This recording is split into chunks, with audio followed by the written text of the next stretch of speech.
Hey everyone, welcome to the latest episode of The Main Cut. I am your co-host Jade, the founder of Main Hookup, and I'm with Cataanda, our head of education and community. Hi everyone. So by now you know that every other week Cataanda and I come on here and we talk about some of the either latest things that we're hearing in the industry or some of the problems that people are talking about. And this week is no different.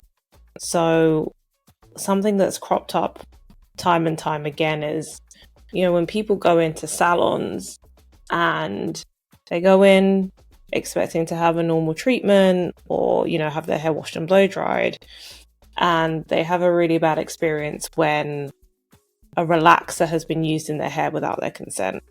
So it's been disguised as another product, as like a conditioner or something else, and they didn't know. And then before they know it, their head full of natural hair is completely relaxed and there's no way for them to undo that at that point. So it's a problem that a lot of people talk about, but we also don't know like where that stems from, why it happens, how it even gets to that point that people are in a chair where somebody thinks that that's an acceptable thing to do. So we just wanted to bring it to our community today and to talk about it and also get your thoughts on it, because there may be people who have had that experience, who've had it done to them. So yeah, Cataanda, I mean, I'm sure that you have seen or heard or had people speak to you about this many a time. What's been like your experience of seeing this? So it has been, unfortunately, a topic of conversation on several occasions. And to your point, this is done unbeknownst to the client when they go into these places. It is a popular thing.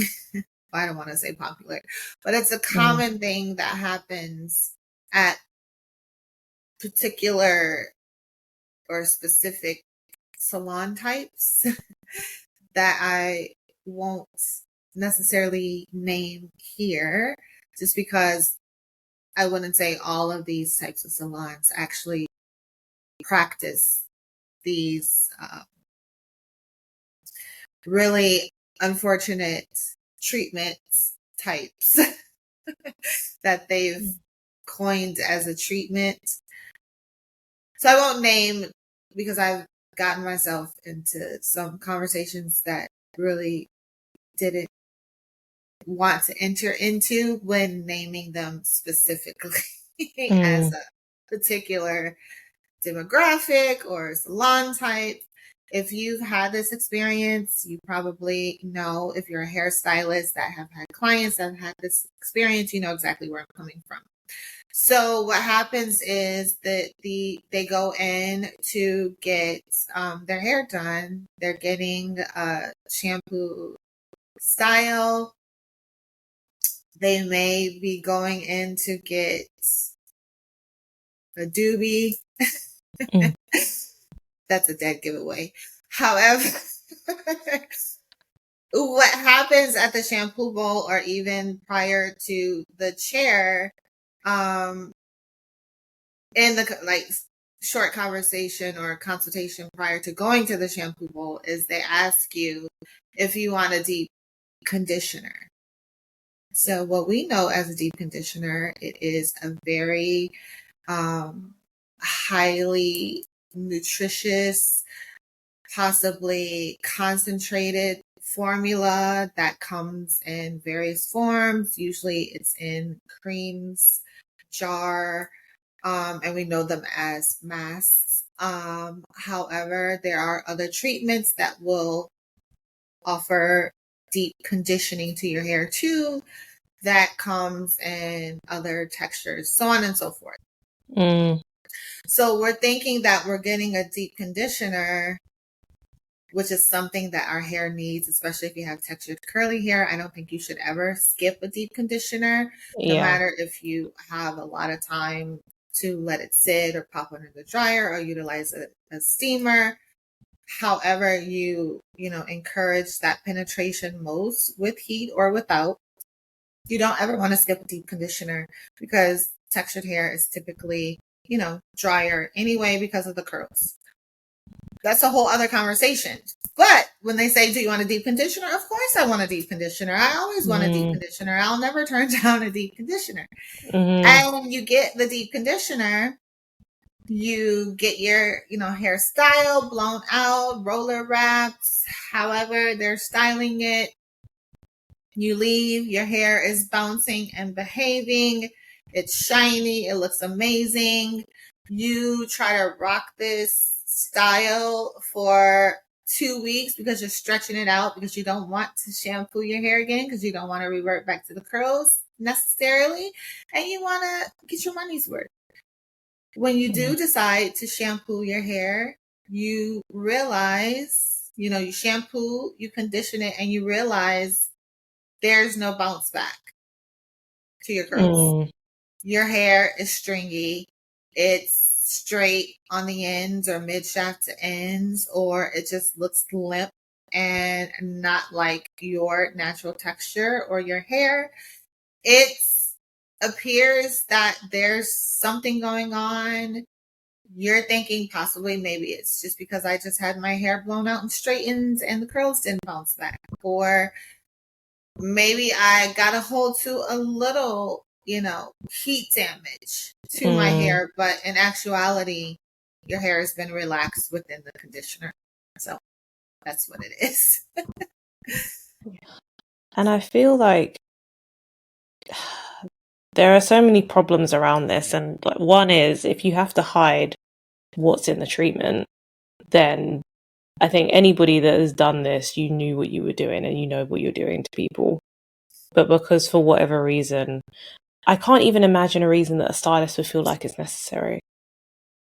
Like, why would you feel like it's necessary to permanently straighten someone's hair when all they've asked for is for it to be washed and blow dried? Like, I feel like it's a really painful, it's such a painful experience for customers to go through.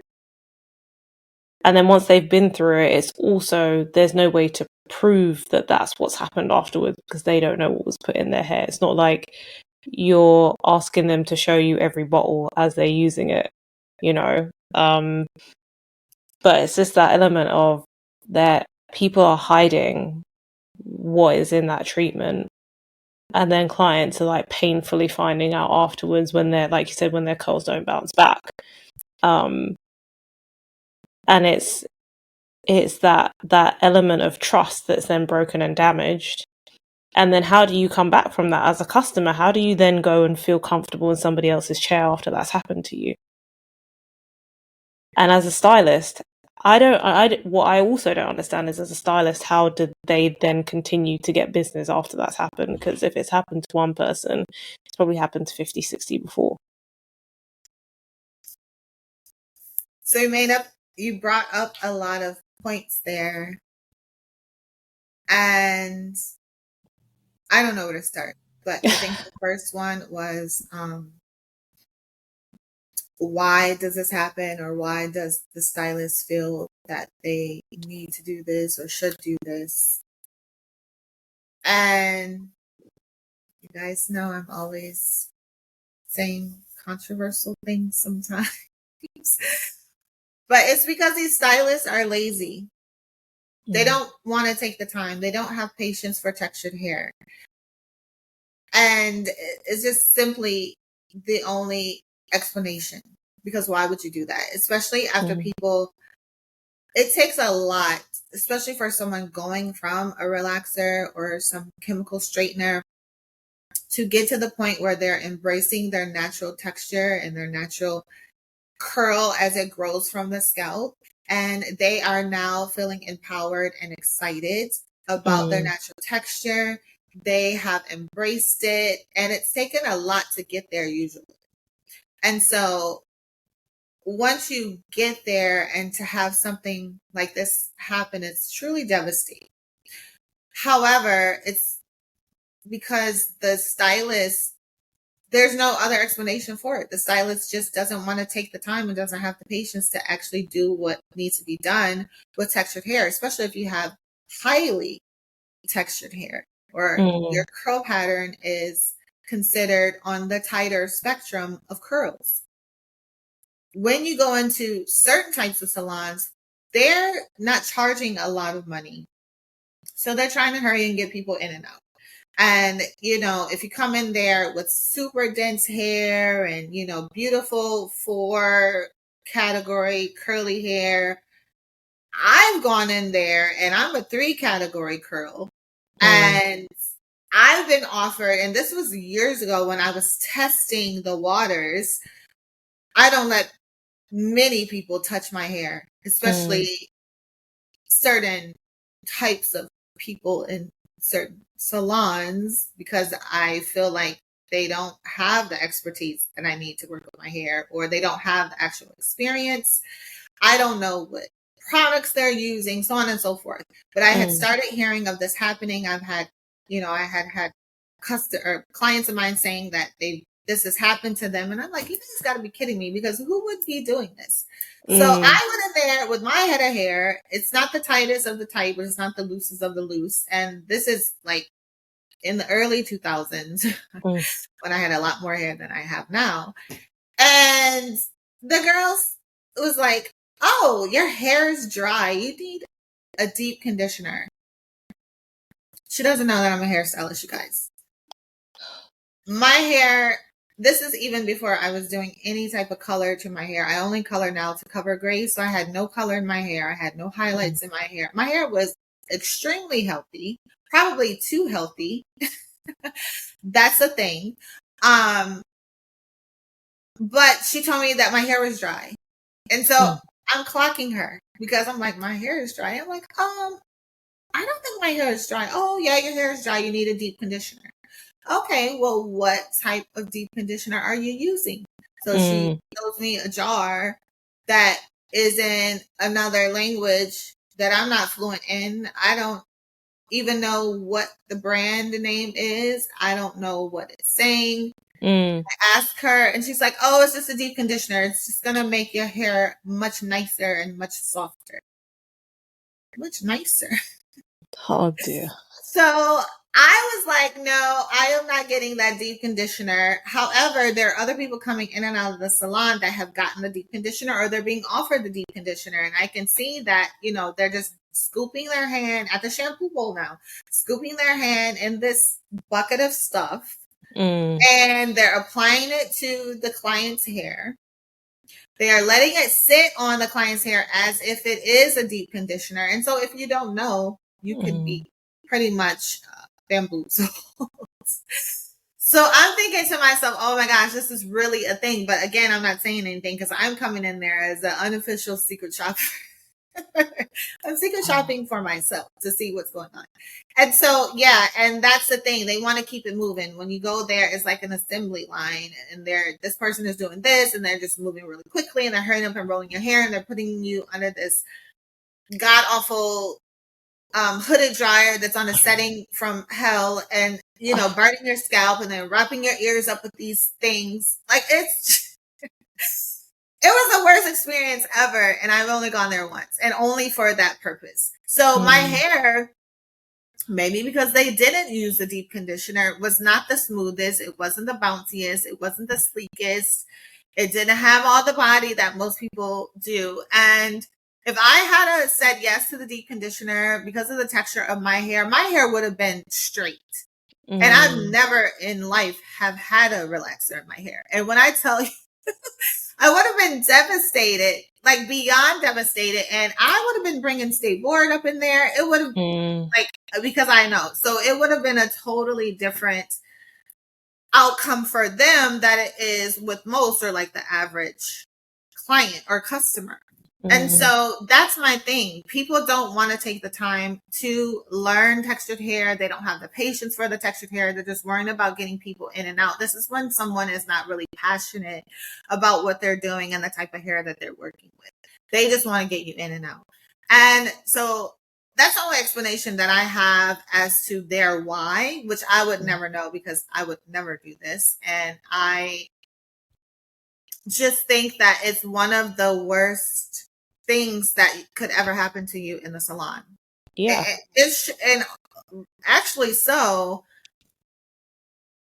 there should be laws against this, or it's a good lawsuit because I didn't ask for a relaxer in my hair. But once again, to another point that you made is how do you prove it? Yeah. Well, you can prove it if you have gone in there. There's a way to prove if your hair has been chemically relaxed or not. Okay. It's going to look different than if you just have heat damage. Yeah. And that's when you bring in the scientists and bring in the science behind beauty. You can tell when someone's hair is chemically straightened or relaxed versus heat style.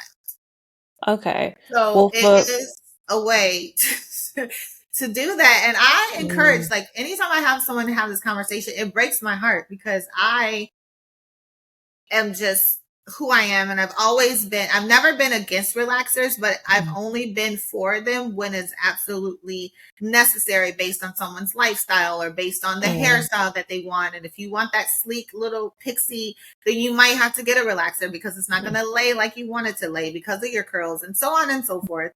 However, I'm team natural hair since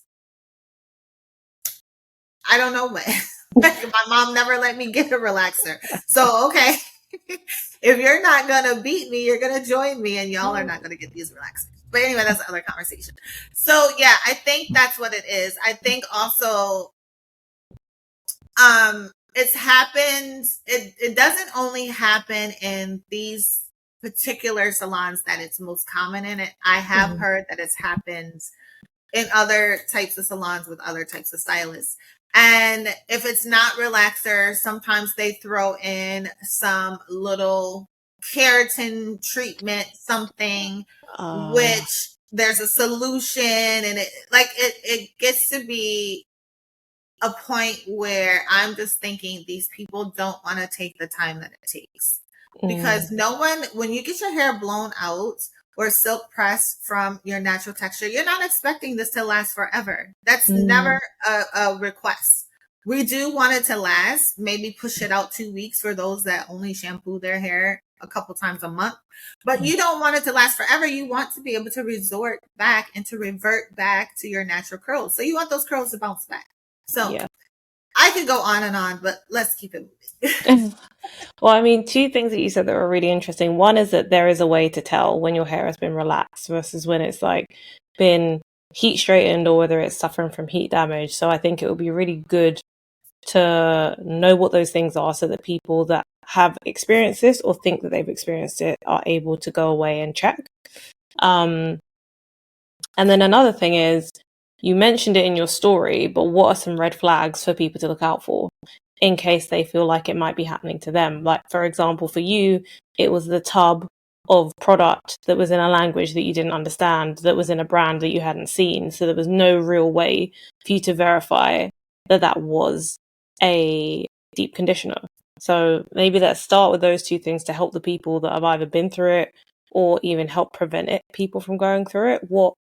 What are the ways that people can see and test that their hair, whether their hair is straightened through heat or chemically straightened? That's you need to go to a professional stylist for that, and not the one that you left. Mm, And your curls never reverted back. That is something that you need to go to a professional stylist to identify.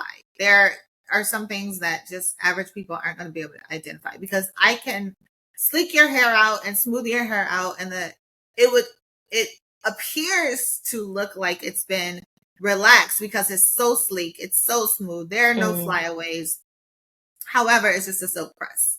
So without having that eye and that knowledge, that technical knowledge and that science behind it, you're not going to be able to know. mm, There are also ways to identify the type of relaxer that someone's using your hair, calcium versus sodium.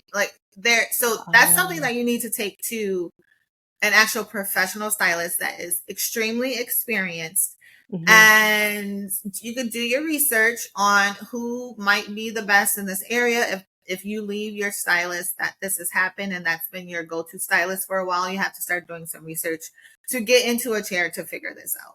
However, the next question, what was your next question The next regarding question is red the flags. So once identifying? you're, yeah, so if we know we have to go to a stylist to identify, okay, I think this might have happened to me, I need to go find a stylist that can tell me whether that has or hasn't happened. The next thing is once you're in the chair, how do you identify the red flags that might suggest someone's trying, or the stylist that you're working with is trying to do that to your hair? They're trying to offer you a relaxer but disguise it as something else. When they're asking you questions, when you're asking them questions and they act as if they don't really know how to answer or want to answer, or they're giving you really short answers. Because if I'm using a product, it doesn't matter what brand it is. If I'm using a product and I am like, I believe in this product and the efficacy of this product and the performance of this product and how it's going to make your hair feel after, how it's going to fortify your hair, which is why I'm calling it a deep conditioner, how it's going to, give you long lasting moisture retention and all the things. I'm going to be able to relay that to you as a customer. It's not going to be like, oh, don't worry about it. It's just, deep conditioner because your hair is dry.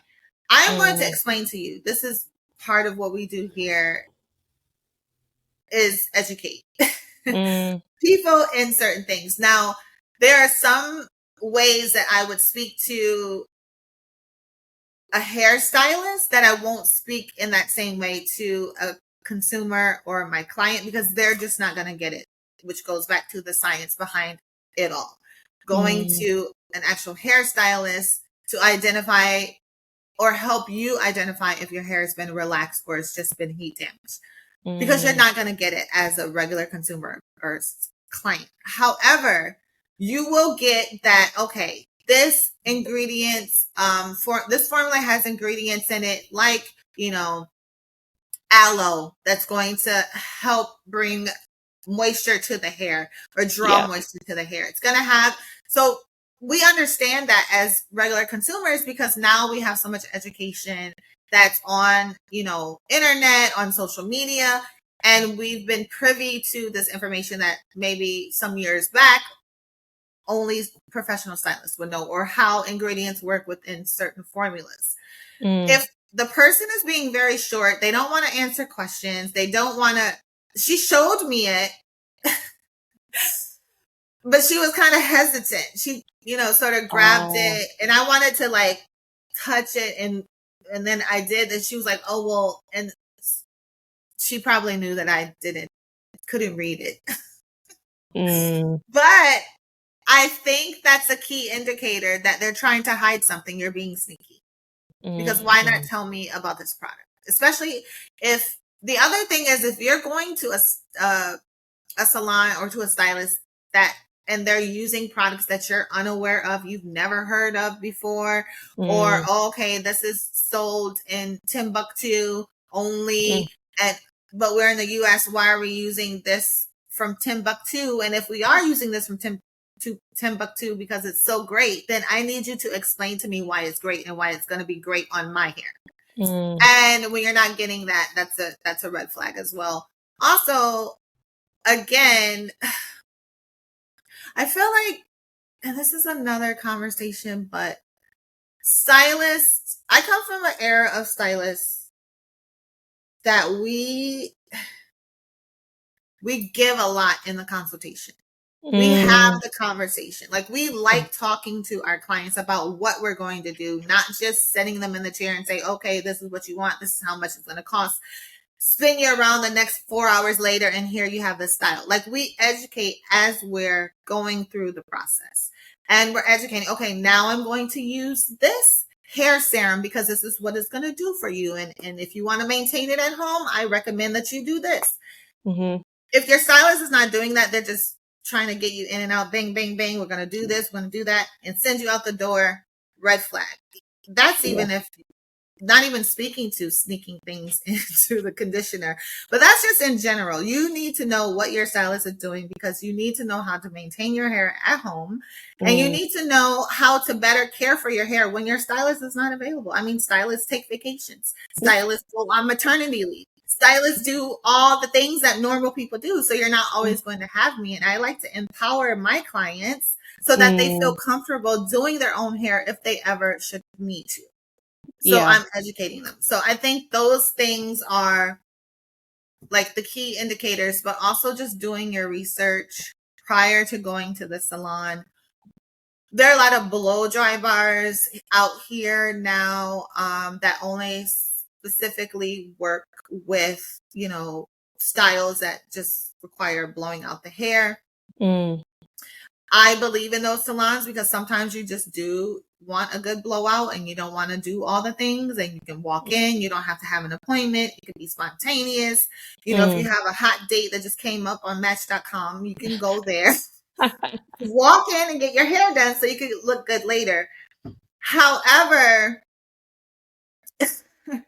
again, without calling out these types of salons, I'm not sure what the correlation is, because you can have these types of salons, but everybody doesn't know everybody, but they all tend to do the same thing. And it's been, Mm. I've lived in New York for many, many, many years where these Mm. salons are super popular.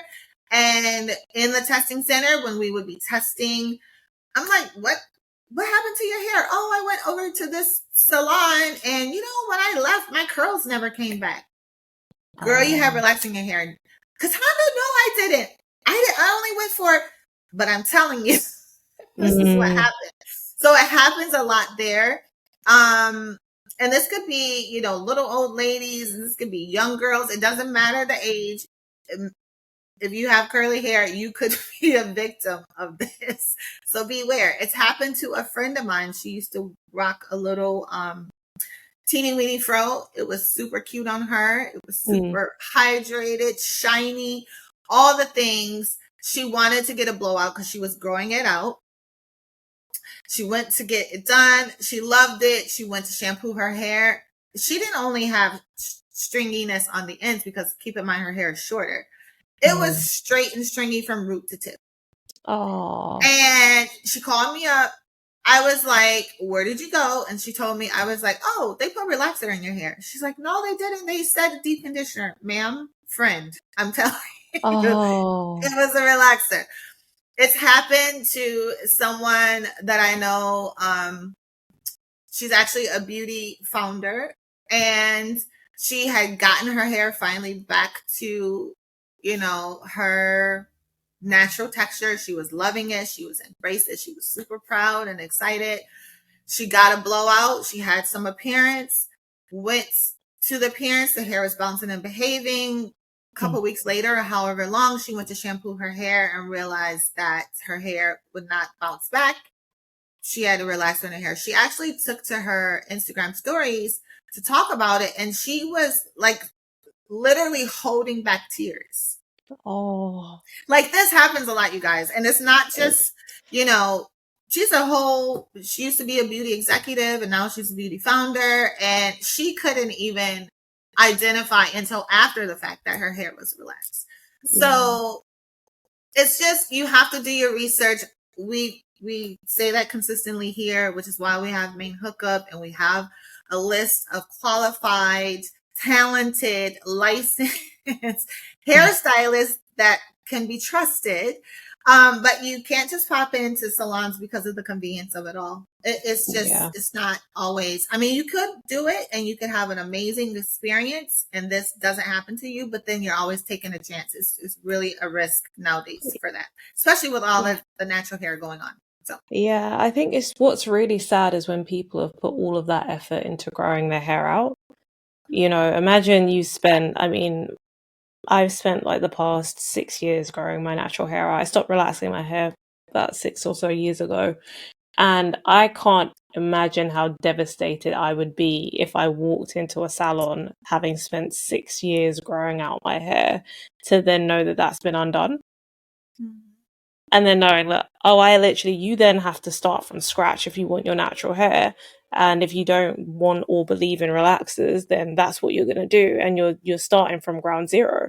And not Yeah. because you asked to, but because somebody took away your right to like say what you wanted by deceiving you basically and saying, oh, this is one thing when it's actually another. And I feel that it's great that obviously we have to do the research and people need to do their best to look for a stylist that's like qualified, knows what they're doing, is going to be trustworthy. But I feel that even with all of those things, there will still be people that will go and do this. There will be the few that will just go and do it anyway. And so I'm thinking, how, if that has happened to somebody, I'm sure there are going to be people that are listening where that this has happened to. What do you do afterwards? Like, what how do you hold the stylists that do this accountable?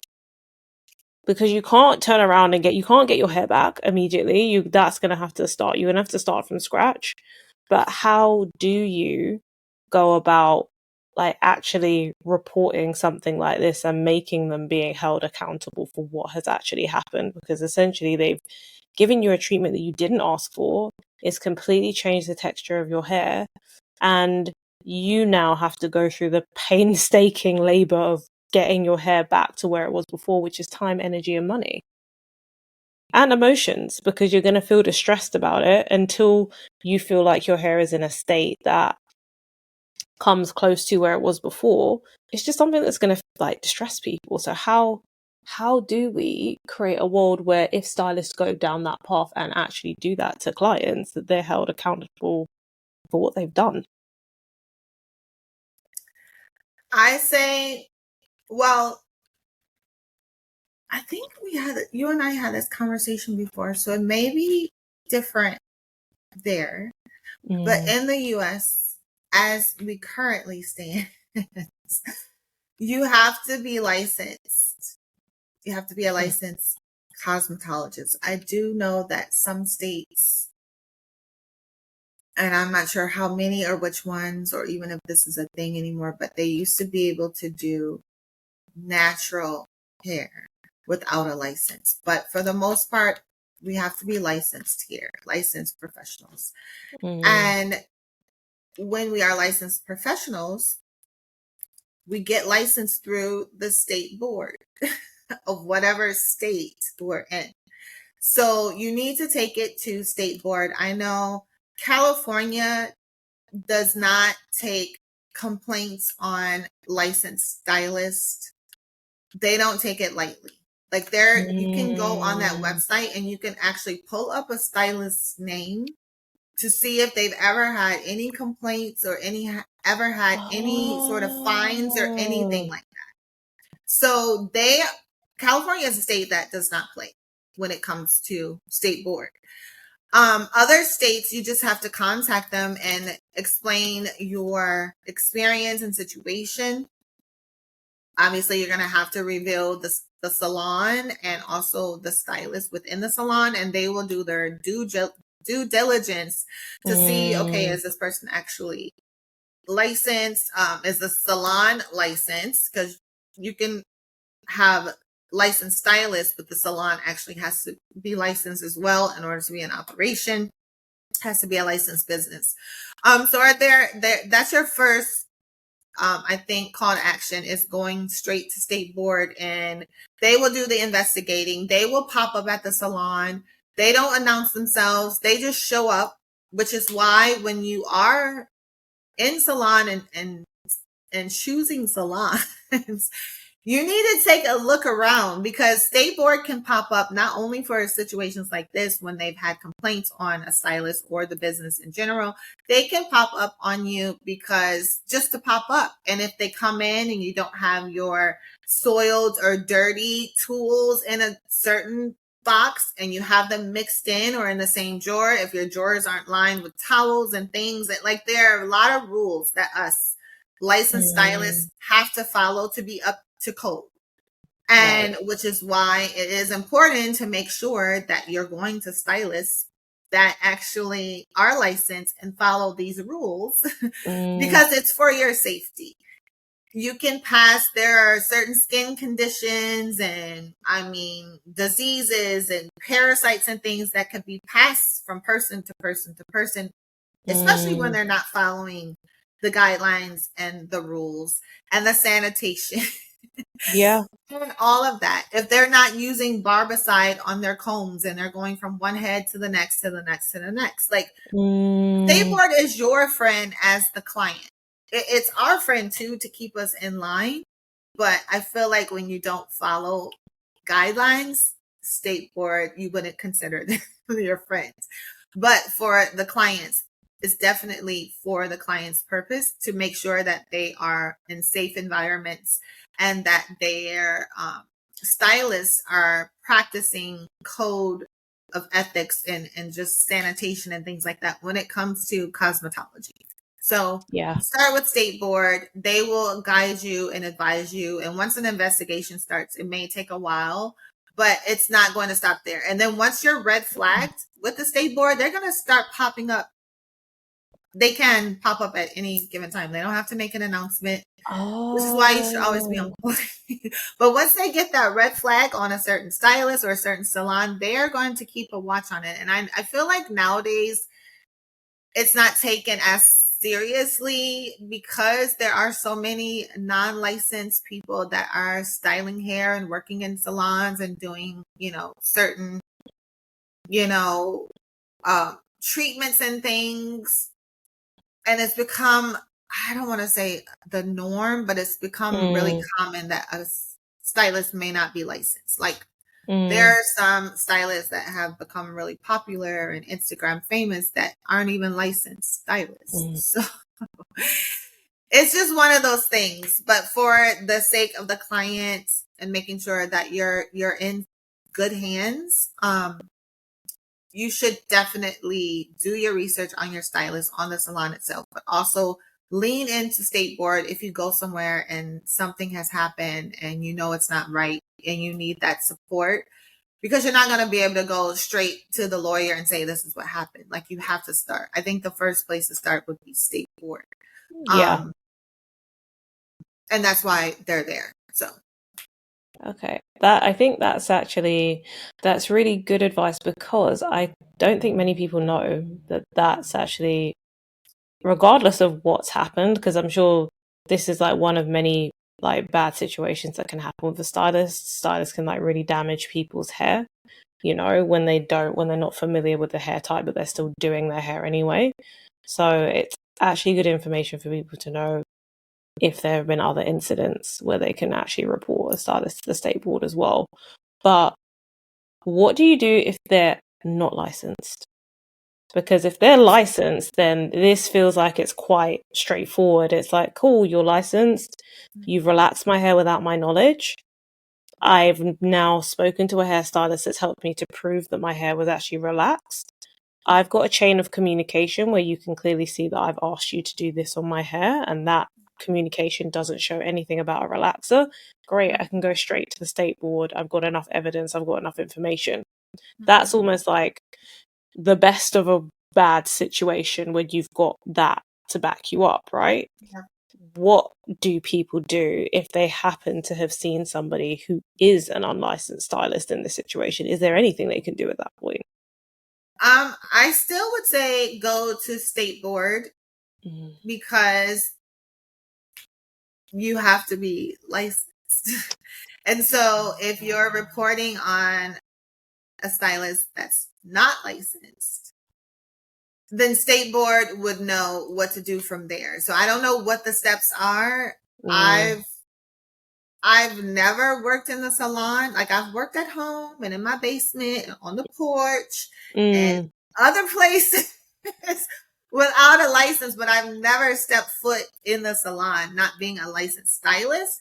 Mm. So I think in that case, if the stylist isn't licensed, but maybe perhaps the owner to the salon is, or the manager or whomever, because some salon owners aren't even stylists.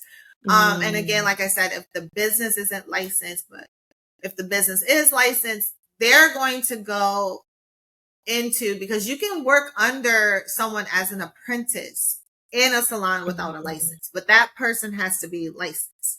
And Yeah. if you're their apprentice and this has happened and you're working under them, then that's a red flag for them, and state board probably then, Oh. I don't know, discipline them in some way or fashion. I don't know. That's a great question. And I probably I attend some of the state board meetings just as a licensed cosmetologist a lot of times, because they talk about a lot of different things. Particularly, Mm. maybe this is a subject that I could bring up, but I might ask, because I never thought, like, what happens if the stylist is not licensed? And what if the owner isn't licensed? But what if they're Mm. working just amongst other people that are licensed, but they're not apprenticed under these people? They're just placed in the salon to work as a non-licensed stylist.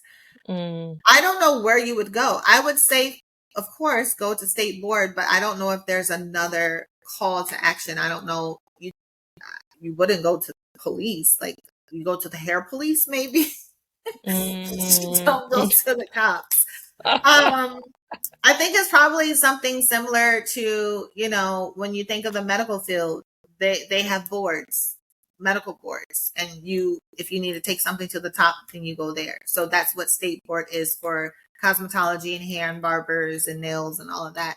That's what Mm. state board is to beauty, is the board. So you take it to them and they could direct you in which way you need to go. They could actually probably guide you. They will probably step into the situation with you to represent you. So go to state board if you are um, in a situation, any of these types of situations. If you go to a salon and see something really gross happening, like, go to the state board. And it's not Mm. being, you know, mean, or it's not being, you have to report these things because it's for your protection.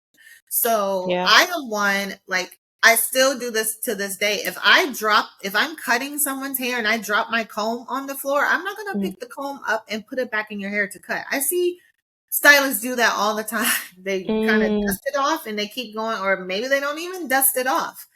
But I am that one. People laugh at me because in my personal life, I'm sort of like a germaphobe, but I'm not. Mm.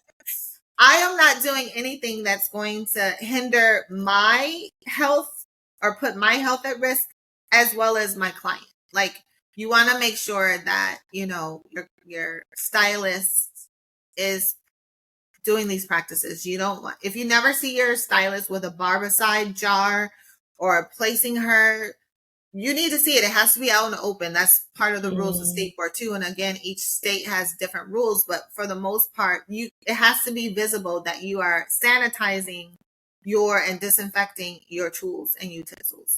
Um, so that's just me. I'm the germaphobe stylist. I don't, I've encountered lice on many occasions when I used to be a stylist at Oh. Supercuts. And don't sleep on Supercuts, y'all. I learned a lot of my amazing hair cutting skills at Supercuts. But they used to bring little kids in, and little kids, a lot of times, Oh. I've seen ringworm on little kids. This is why you have to sanitize things properly, because if you're Mm. not really looking, sometimes those things can be hidden. But now your comb is contaminated and you use it on the next person because you didn't see that ringworm, and now the next person, you pass it off. So that's what I'm Mm. saying. But little kids used to come in, and lice, it tends to harbor itself like behind the ear because it's warmer in that spot. So Oh. they and I'm not only a germaphobe, but I'm arachnophobia and all the bug phobes. the first time the first time it happened, like, we learn about these things in cosmetology school, but they don't actually bring a person in with lice for you to encounter it in person, like, Mm.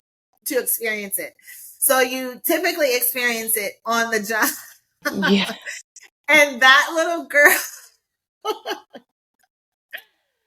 I'm so crazy, y'all. But I screamed at the top of everyone in the salon. I felt the little girl because she didn't know, but it had gotten to the point because lice, they lay eggs. Mm.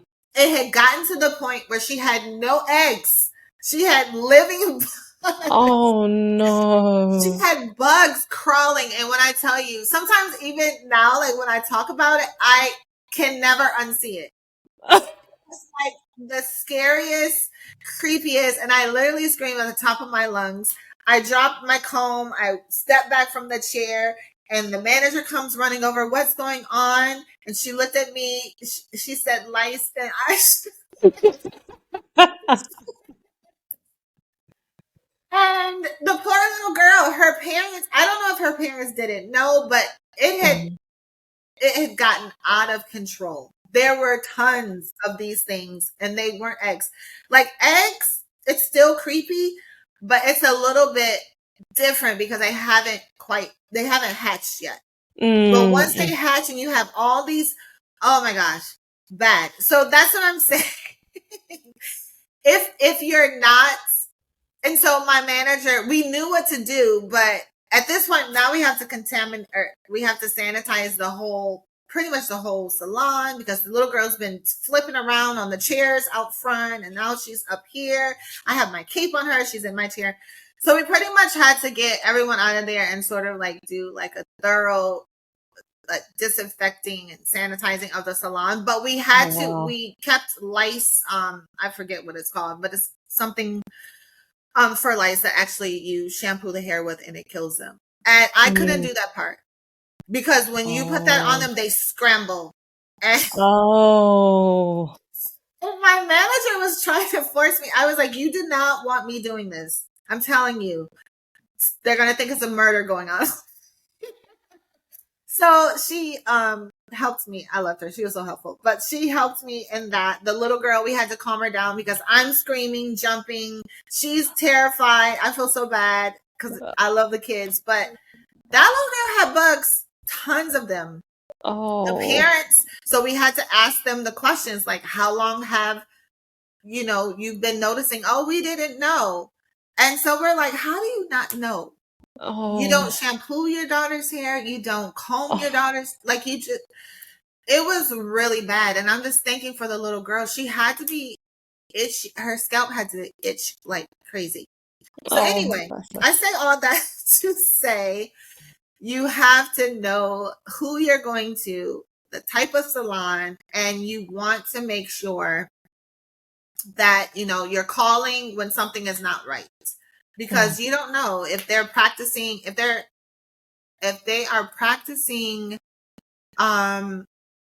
these, how do I want to say, if they're not using good practice on you or the person that came before you, it's happening to everyone. So you're just passing on things from person to person, person to person. And that's not cool. So yeah, I mean, sanitation is one thing. That's one of the many things that you want like a qualified stylist to know, so that, again, those things don't get passed along. But anyone that is like trained and qualified will know. But even the people that are trained and qualified, it's also about them just caring enough to do it. Because people being qualified doesn't mean that they care more. That just means that they're qualified.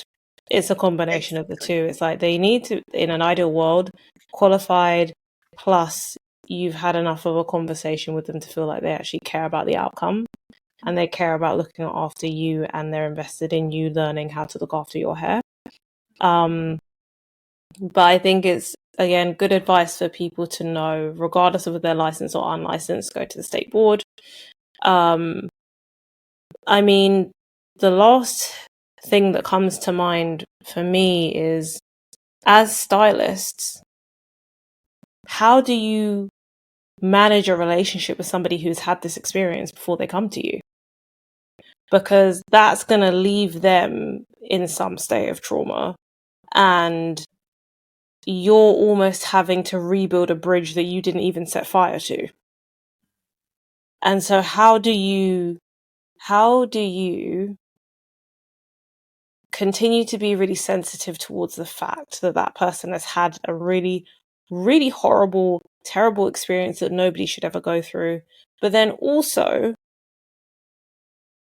also create a space where you are still like the professional and you're able to say like, you know, I am knowledgeable and experienced in this area.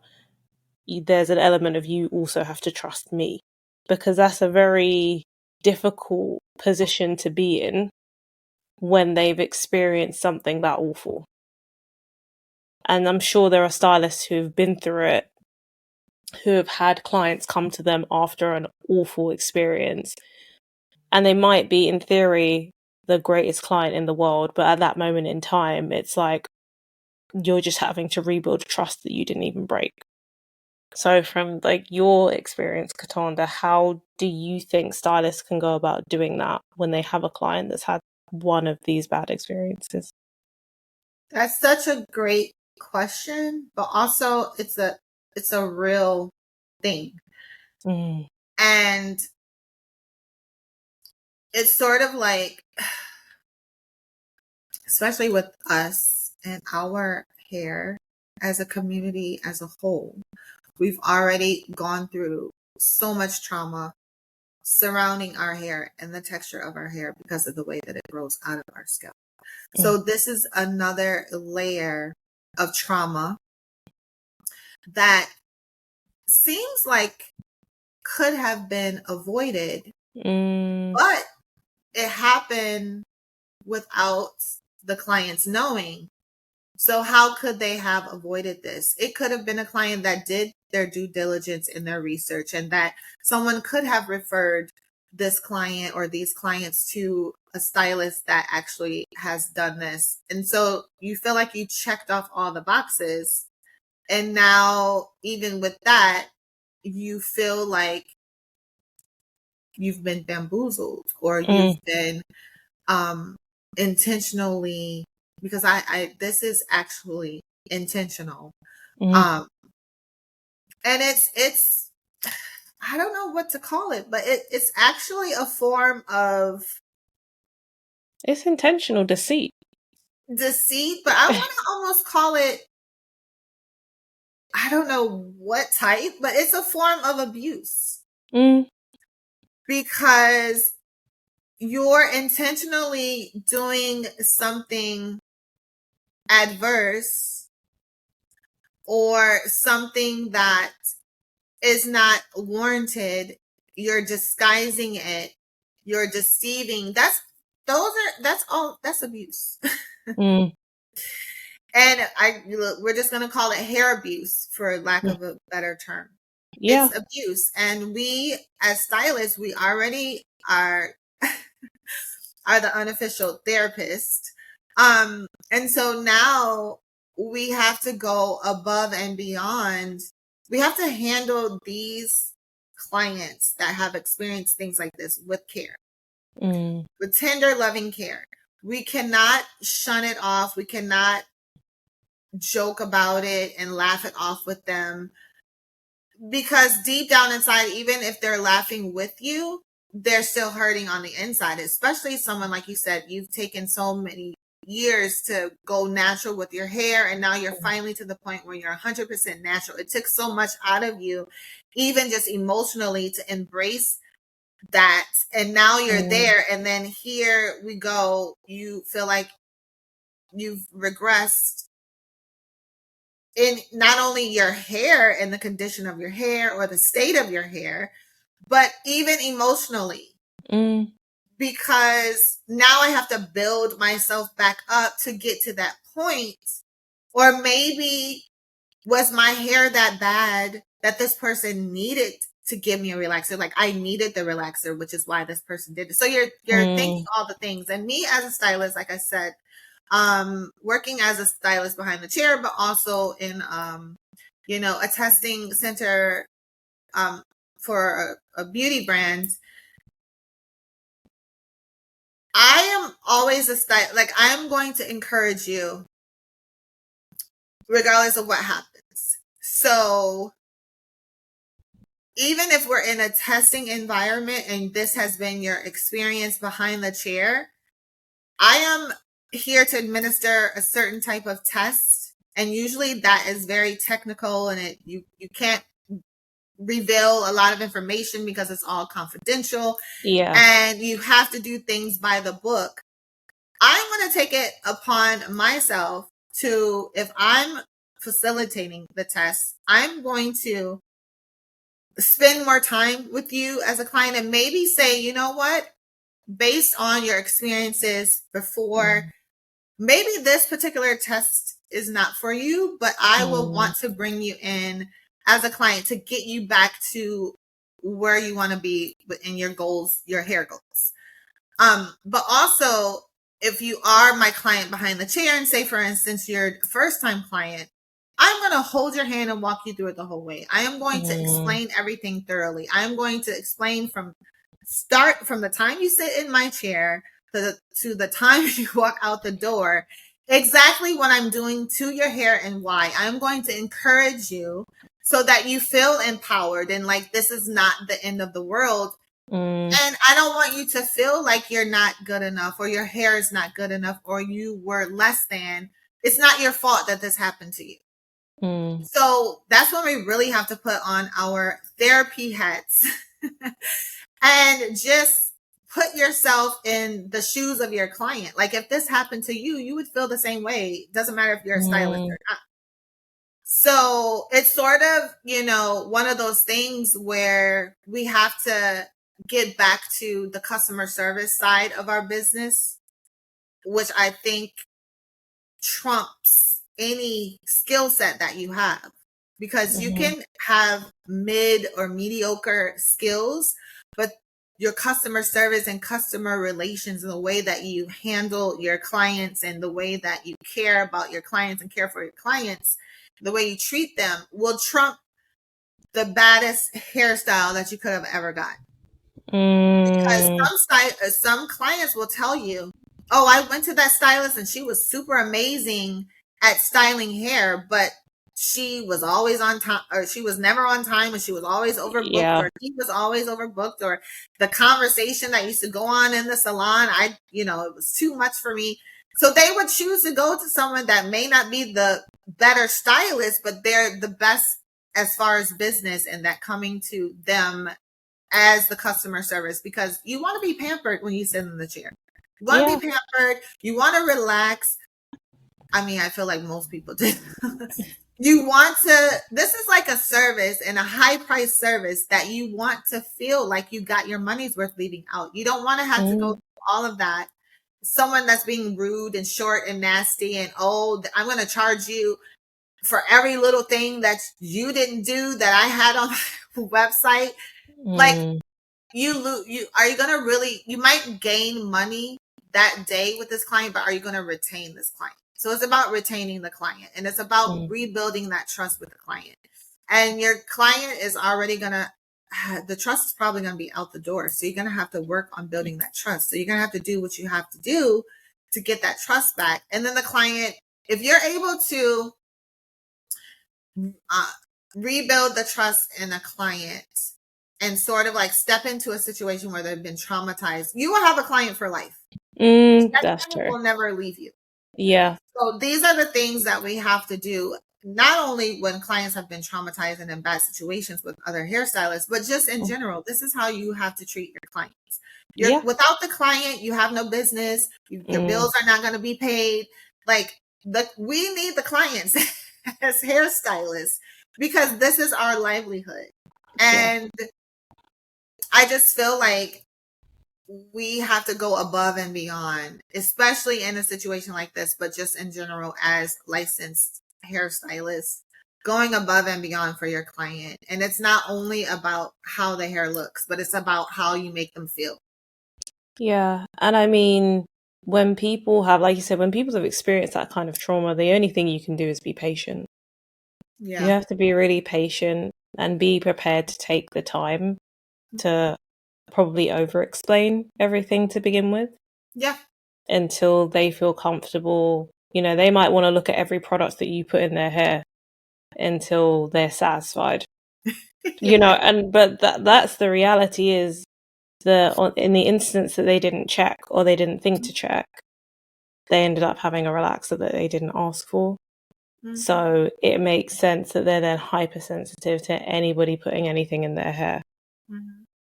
So I think it's that patience and being prepared to, as you say, go above and beyond in the way that you would for any client, but also acknowledging that they're going to ask you a million questions, because again, the time that they didn't ask, it led to a really bad outcome for them, and they'll expect you to be able to explain things to them in a way that makes sense. So even if you're like the most knowledgeable person, if you start explaining things to them in a language that they don't understand, that's like too scientific or too detailed, again, that might raise red flags for them, because they'll be like, I don't understand what you're talking about now. That might feel like you're trying to cover something up, when the reality is you're just trying to go into as much detail as possible. It's also understanding how to say the science in a way that makes sense to the everyday person that isn't as knowledgeable as you. And I think that's a skill that's not really easy for everybody. Some people are so in the detail that they say things almost expecting everybody else to know what those words mean, when a lot of people won't.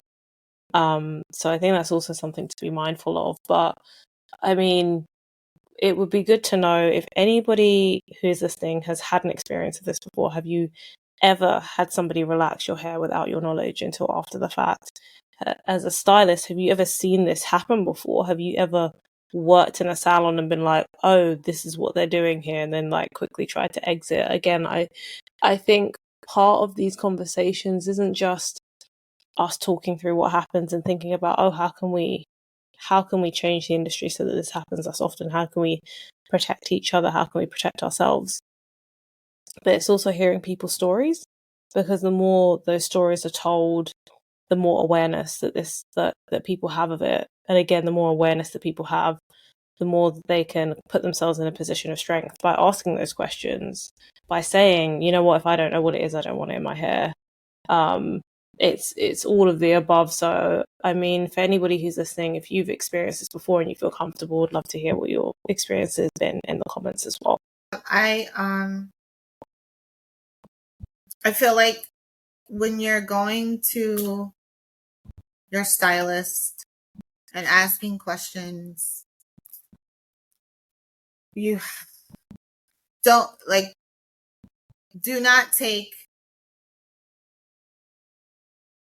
shortness as, oh, they don't have the time, because they should spend the time. And this is part of the reason why I encourage consultations. So you can come to me and ask all the questions. And depending on the type of consultation, I don't charge for consultations, because it's sort of like, we need to have the conversation, and the consultation is not only for the client, but it's also for me, because I might feel like, okay, you're not the client for me based on, okay, this is not the services that I provide. I wouldn't be the best for you, or for whatever reason. This is for you and the client, or for the client and the hairstylist to determine if we are a good pair. Yeah. So having the consultation. So I don't think, like, people know I will talk to you forever about hair, your hair, my hair, the girl up the street's hair. Like, I'm just involved in the conversation so heavily that sometimes I have to stop myself, because I just love to educate you as the client, and also learn more about your hair as the hairstylist, because the more that I know about your hair, the more I know about your experience, the more I know about the history of you and your hair, the better I'm going to be for you. The more I'm going to know how to approach you when you're coming to the salon, and what to do and what not to do.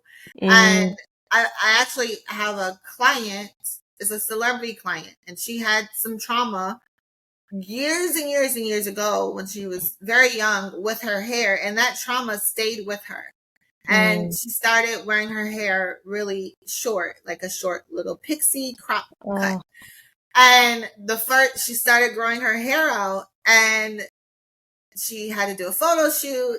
And so they called me. They're like, yeah, we need to book you for makeup, but she also wants you to do her hair. And I was like, she wants me to do her hair, because we had this conversation time and time again where she won't let anyone touch her hair. The only person that she let touch her hair after that incident was her cousin that is a barber, she used to have the short haircut.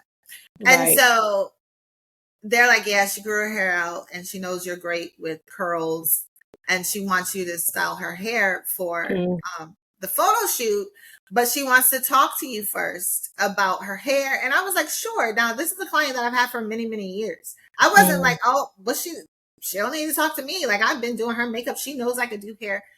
I had the conversation and we had to, it was over and over again. And although she trusted me with her makeup, she didn't outright trust me with her hair. I had to build that trust with her. It took me having the conversations. It took us bouncing, products back and forth. She's sending me a product. I'm explaining it to her and I saying, okay, this is what I use. Like, this is what you have to do with your clients, especially clients that have been traumatized, because again, it's not that just because you didn't do the damage, you're like damage control, or you have to repair the damage that they've experienced. So you have to come and you have to sort of try to take away that trauma from them in order for them to feel comfortable with you or anyone else. And so I just say conversations with your stylist, conversations, even if it comes highly recommended, conversation with you've been the massage therapist for this client, but now they want to sit in your chair, your hair chair. You still need to have the same consultation that you would do a stranger. So that's what I would say. And the photo shoot went well. She was still a little rocky with the hair. She asked me every single thing I'm putting in her hair. Although we talked about it prior to on set. And I'm not saying, oh, I don't have time because we have to hurry up and wrap this photo shoot. I'm explaining it time and time and time again. So have patience with your clients. Answer all the questions. Bring it down to 5th grade level if they don't understand. Some people are super savvy with their hair and some people aren't. So bring it down to the basics and 5th grade level. And I feel like that would make a better experience for the client, but also make a better working relationship with you and the client, and an environment for the client to be in. So it's all about trust and patience.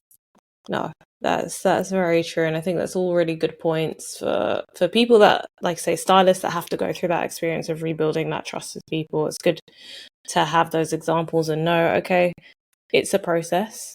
Like you said, it's about patience and being prepared to rebuild that trust with somebody, and a lot of that stems from, like you said, those initial consultations. But I mean, this is not a small topic by any stretch. So again, we've come to our hour, so we have to wrap up now. But I really do want us to kind of like continue the conversation in the comments.